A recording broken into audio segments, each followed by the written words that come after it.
and it's a special day right now as I'm joined over the phone by iconic Australian punk rock band lead singer and rock icon himself, Jay from Frenzal Rhomb. Thanks for joining me, mate. What an introduction. And yes, it is a very special day. So you're here, you're chatting to me about the 25th year celebrations of your massive album, which came out in 1999, A Man's Not a Camel. First of all, congratulations on the anniversary. Oh, thanks very much. Isn't that terrifying? A little bit, maybe. Are you looking forward to getting on the road for the tour? I know you guys tour heaps, but are you especially looking forward to this one? Oh, yeah, it's going to be good. Like, we sort of had a purpose. We sort of on purpose took a bit of a break after the album tour, just to, just get our heads back in the game and do all the things that we do. And it's good. We haven't seen each other for a little bit, so it's always fun. The shows are the thing that sort of keeps us going.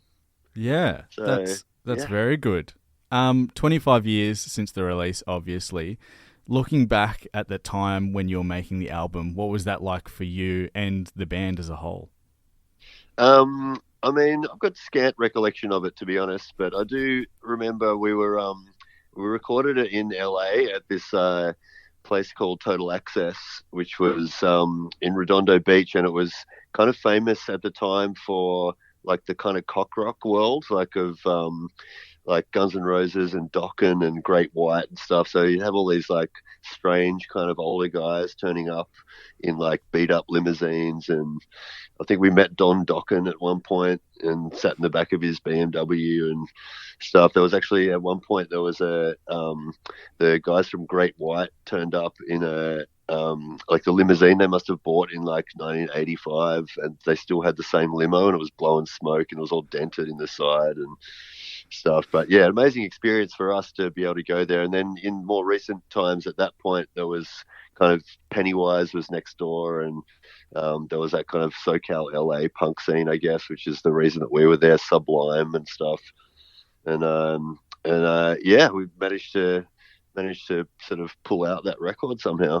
Yeah, well, it sounds like a very interesting experience. Did you have any other experiences over in LA or overseas recording?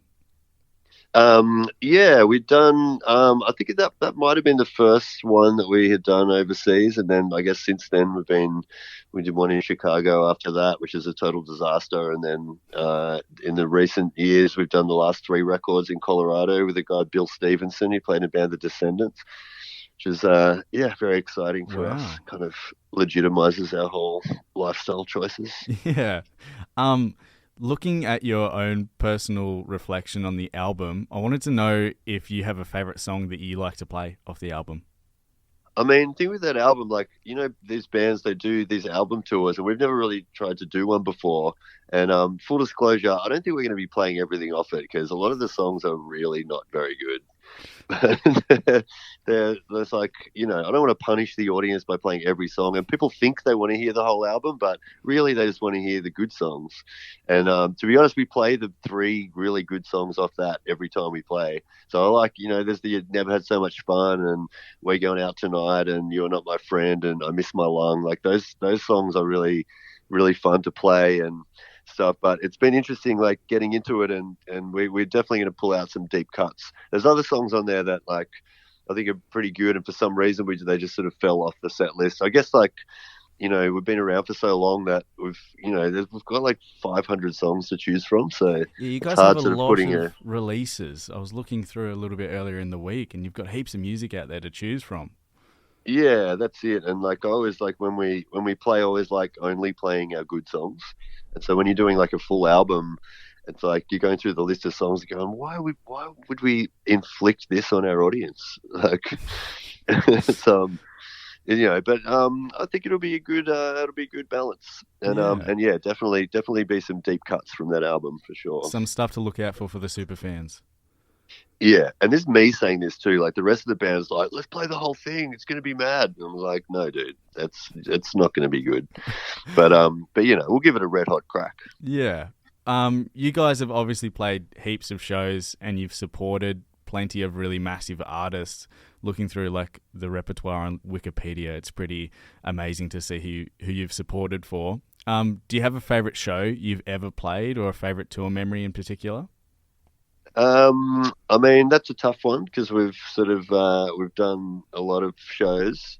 So you're putting me on the spot here, mate. Yeah, I know. Sorry about that. That's all right. Should have given me some warning.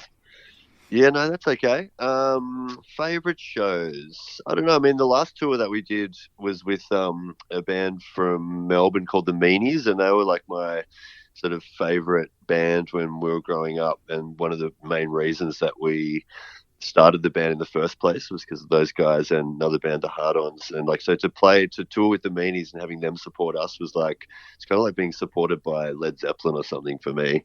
Yeah. It was like, it was really, really exciting. And like every show I was just side of stage, just soaking it up. And yeah, it was really great. I'm not sure. Did we come to Canberra on that? Maybe, I think we did. We must have, surely. But yeah, no, we did. It was mad. Yeah. That's my favourite show, Canberra with the Meanies. Well, I've got a question about that coming up in a second, but I wanted to ask first, you alluded to, or you didn't allude to, you definitely said before, you guys are still writing music and you released an album last year. I wanted to know what the writing process is like now. Is it still the same as it was 25 years ago? Similar to A Man's Not a Camel? It's actually not. Like it's more difficult now to get like good songs. So we tend to write a lot more than we used to write. Like back in those days, we'd pretty much write just the songs for the record, maybe with a couple of extras. But now I think we're up to, on our last album, we had 60 demos. Wow. To sort of whittle it down to sort of 19 songs. And just my general strike rate for good songs to shit songs is maybe 10 to 1. 10 to 1. Well, So, I mean, 60 songs, you gotta get at least 6 good ones there, which is good. Yeah, that's it. Yeah, there were 6 good ones and then 12 filler. You said it, not me. I don't think that. Yeah, it's like it's definitely a slower process these days, but it's important for us to like try and get it good. Yeah. And not just sort of put out average records. So well, it is still very good. You guys have had a few very successful tours off the back of the most recent albums, which is awesome. Yeah, it's funny, and like in a lot of places, like Australia, kind of does have that nostalgia around all the old records and stuff. But then, like, we're going to Europe in November, and all they want to hear over there is the last 3 records. I see. We call it the Gleno era. He did all our art for the last 3 records. Right. There you go.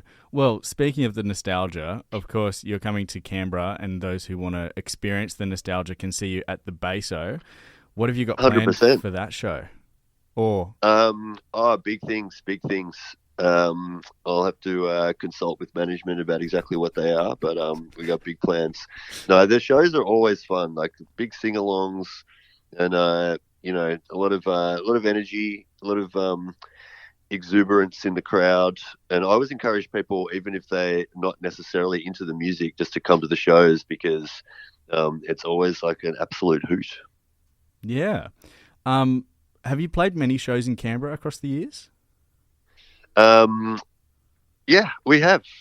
I mean, Canberra, it's got to be my favourite city in the whole country by a country mile. I mean, I'm joking, of course, but I think many Canberrans may disagree with you with that. No, it's good, and I love the basement. It's nestled between the office works and the Chinese restaurant. It's like you got everything. You got everything there. It's in a perfect spot. Yeah, it's perfect. Well, thank you so much for joining me today, Jay, and best of luck with the tour. I'm going to play one of your songs in a second, and after that, I'm going to announce the winner of the first double pass to the show at the Baso. Thanks for joining me. Oh, how exciting! It's very exciting, yeah. Yeah. Thanks for joining me and best of luck with the tour. Oh, thanks, man. No worries.